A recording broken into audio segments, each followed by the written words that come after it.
ginagawa ko ang natutunan ko mula sa aking mga magulang. Ganon talaga ako. Bastos ako. Walang hiya ako. Sabi ni Jesus Christ, magmura ka ng mangkura. Putang ina, putang ina, putang ina. Mag-kidnap tayo ng taga-kuha. Lagay natin, torture natin dito.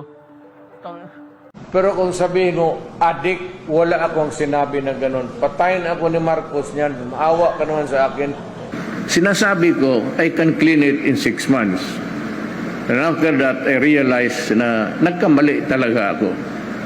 Yung sobrang, maybe it's hubris, it was campaign time, payabangan naman yung kampanya. Kaya nga sabi ko, why are you so sparing?